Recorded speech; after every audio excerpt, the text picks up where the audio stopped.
Let me advise Tinubu's people for free.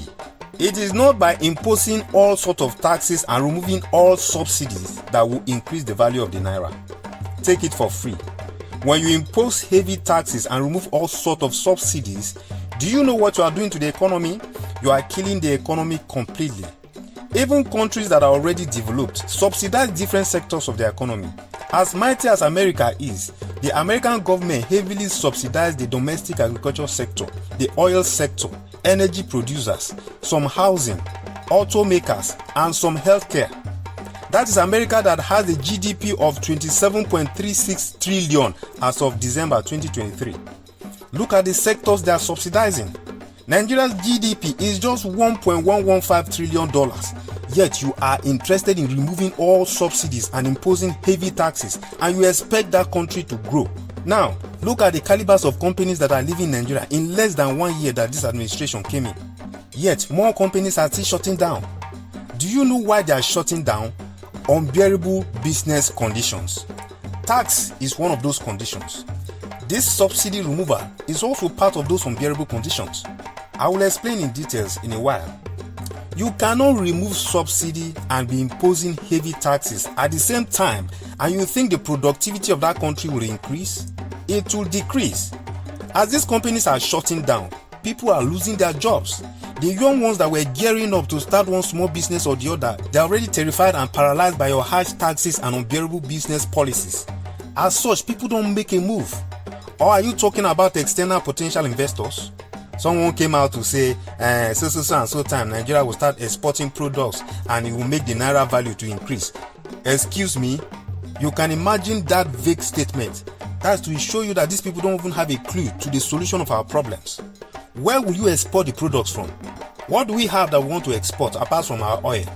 Is it the food that we don't even have enough to feed ourselves that you want to export? Rice is already 80,000 naira per bag. And 90% of that rice is being imported, whether we deceive ourselves or not. What exactly do you intend to export? The small and medium businesses that are supposed to go into production and manufacturing so you can find product to export instead of creating an enabling environment for them to function. Rather, you are shutting them down with overwhelming taxes, increasing fuel price, no power. Yet IMF is advising you to remove even energy subsidy. Get sense for yourself. Is it not clear enough that the country is plunging into a pit? When companies are shutting down and getting out of your country, the ones outside can't come in because of corruption and harsh business environment that doesn't favor businesses. Please, where do you think that you are heading? If you have anyone giving you advice that calm down, in 6 months time to 2 years time, everything will balance, they are actually deceiving you. Because all the efforts are geared towards shutting down existing businesses and repelling prospective investors. I'm waiting to see a magic that will cause this country to start exporting when you are rather choking people with taxes without creating enabling environment for them to even make the money before they can talk of tax. You remove fuel subsidy. The least you will have done to ease the pains of investors and businesses, knowing that a lot of these companies power their businesses by themselves as a result of epileptic power supply. What you will have done is to reduce taxes first in order for these businesses to find a way to absorb the brutal impact of the new fuel price. Then, like after 18 months or thereabout, when they have settled in, then you can return the taxes to their former rate. Do you know how many banks in Nigeria, in some states, that they open by 10? Instead, banks are supposed to open by 8 a.m. But a lot of banks in different parts of Nigeria are now opening by 10 a.m. and shutting down by 4 p.m. prompt. Why? Because diesel is expensive. They can no longer power themselves because you are not producing power. This is the same person that was shaming the previous administration that they spend so billions in power and their power cannot even roast 1 corn. You are there now. What have you done so far? You remove fuel subsidy without plan. Then the next thing you'll have done is to increase minimum wage to at least like 100k or 150k so that the money will circulate back into the economy and boost businesses. Then people will be able to afford their basic needs. Then businesses will be able to sell more and pay you the taxes you are looking for. It is simple mathematics. If you put the money into the system, it will come back to you. Those who had uncompleted projects, like building projects for example, they will be able to complete their building. Do you know what that means? By completing the building, it means they will buy cement, they will buy blocks, they will buy sand, they will buy wood, they will buy roofing sheets, paint, cables, tiles, nails, pay laborers, and many more. The money will go back into the system and will boost the economy. In return, the money will still find its way back into the government purse in form of taxes and other levies from those thriving businesses. All we hear is palliative. How many people will you give palliatives to? How much is this palliative that we're talking about? How many days can it sustain a family of 5 or 4 in this Nigeria? Student loan that is signed. How many students have benefited from this student loan when even ASU itself is threatening to strike again? There's a woman I used to buy fruits from, like banana, apple, all those stuff. As of 2020-2021, she told me that she used to make on average every day, she used to sell about 25,000 to 28,000 daily. But now, uncle, she says some days, if she tries, she can sell up to 2,000 naira. And some days can be as worse as maybe 600 naira or 800 naira in the whole day. People will be passing, nobody will mind her. Why has her sales become poor? Because someone like myself used to patronize her. I used to buy a lot of apple, banana, grapes, oranges, among other fruits on weekly basis. And at that time, I used to fuel my car with about 7,000 naira, and it would take me from Lagos to Ibadan. And it can still take me back to Redemption Camp. But now, to go from Lagos to Ibadan, I need to fuel my car with at least 30,000 naira. So do you know what that implies? It means my money will be going for only basic needs. The money I used to use to buy all those fruits and miscellaneous, fuel has taken a greater part of it. Now think about the salary earner. I know a lot of people that have stopped working just because their salary can no longer carry their transport fare alone. No, I'm not talking of their basic needs. The transport fare, the salary can no longer carry their transport fare. The impact that has on the economy is that by removing fuel subsidy, it has rendered a lot of people jobless, while for some, fuel has sunk up a better part of their income, paralyzing their abilities to patronize businesses, resulting in businesses making lower sales. Now, take the example of that woman that is selling fruit that I mentioned earlier, who has gone from the average of 25,000 naira daily at the time when dollar was like 360 to 400 naira to a dollar, and her average sales has reduced to about 1,500 naira on daily basis at the time that dollar is over 1,500 naira, which means this woman is now selling less than $1 a day from the average of $65 a day that she was making back in the days. So if that woman was to pay tax to the government, do you think the government will be making more money from her or less? They will be making less money from her, because at the time that she was making average of 25,000 naira a day, 10% of that money in a month is 75,000 naira.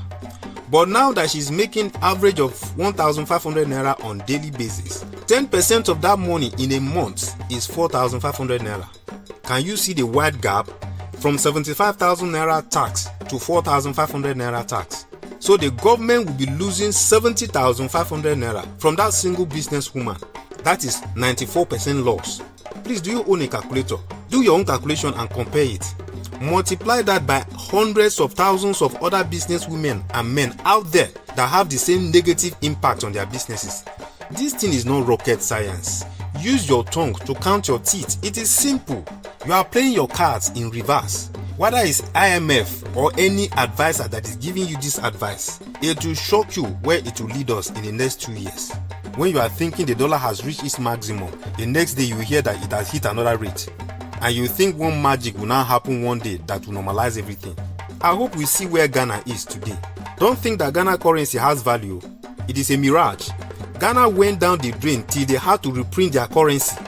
Then they had to remove the 3 zeros in front of every denomination. So the 10 Ghana cedis that you see today means 10,000 cedis of their original currency.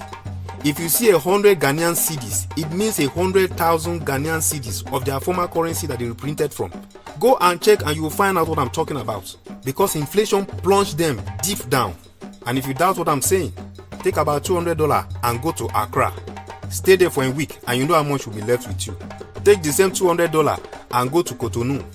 Stay there for a week, you know how much will be left with you. Then take the same $200, come to Lagos, Nigeria, and stay for 2 weeks, and you know what will be left with you. What Ghana has is actually a very bad economy with serious inflation. But because of that reprinting of that currency, people now feel Ghana currency has value. No, it doesn't have. They have removed the first 3 zeros. If Nigeria remove first 3 zeros now, our 1,000 naira will become 1 naira. And by the time we now compare it to dollar, as of today, we will say 1 naira to $1 is 1 naira 50 kobo. That's what it will become. If we remove the first 3 zeros from our currency, like Ghana did, now we have about, let me see, on the average, we have 1,500 naira to $1. It will now be 1 naira 50 kobo to $1. That's what Ghana did. So don't think that Ghana currency has value. So what am I saying in essence?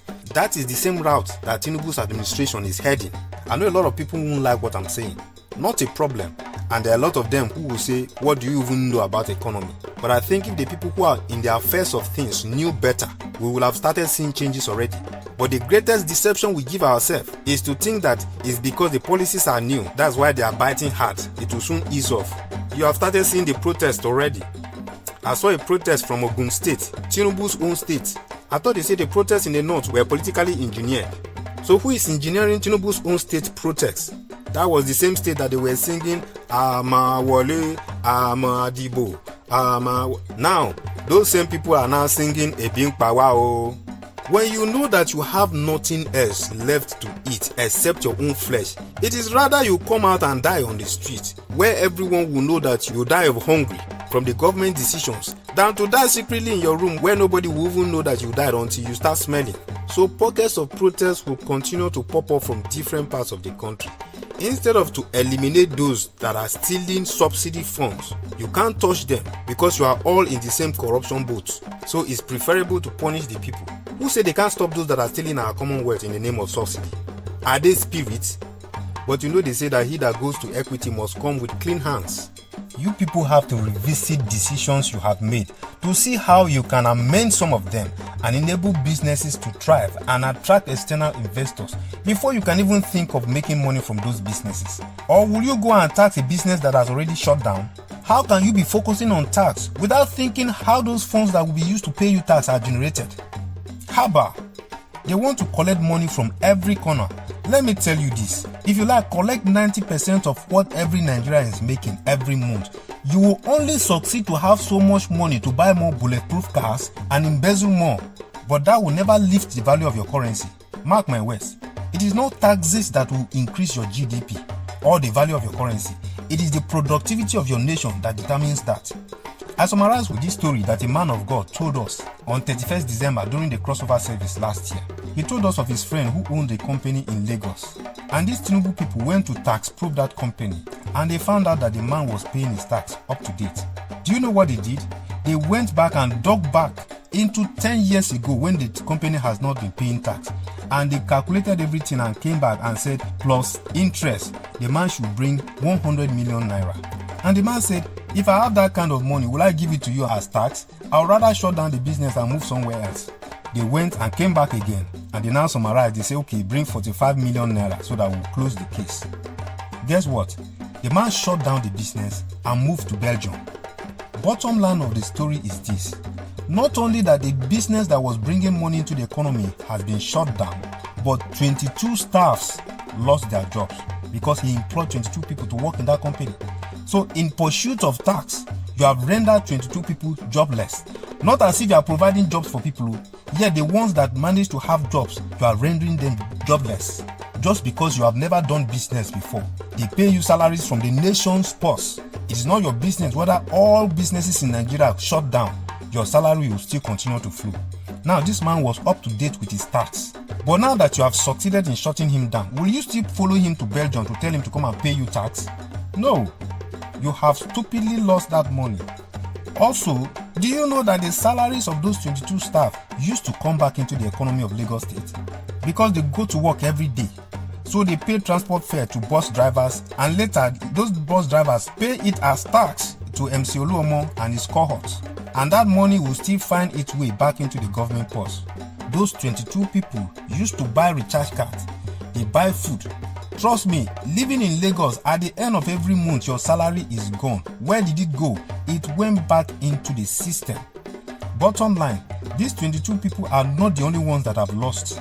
The economy has also stopped receiving income from these 22 people because of faulty tax system. And that man of God said, that is just one out of many other businesses that they are going about shutting down one by one in the guise of they want to collect tax. Tinubu, I will tell you as it is. Even as you people are shutting people down with all sorts of threats, if you talk, you die. If you don't talk, you will still die. Tax collection cannot build a country. invest into that country first. Make life easy for the inhabitants of that country. Then in return, you reap a bountiful harvest in form of tax. But what your people are doing right now is digging the grave of this nation. You may say I'm saying nonsense, but the inflation rates and the consistent depreciation of the naira will paint a better picture for you. Alright guys, next week Takpo will be here and we'll be talking about Uncle Dangote, that the government is giving leverage of our commonwealth. Yet Dangote cement is cheaper in other countries than Nigeria where it is being produced. So see you next Saturday. Have a blessed weekend ahead.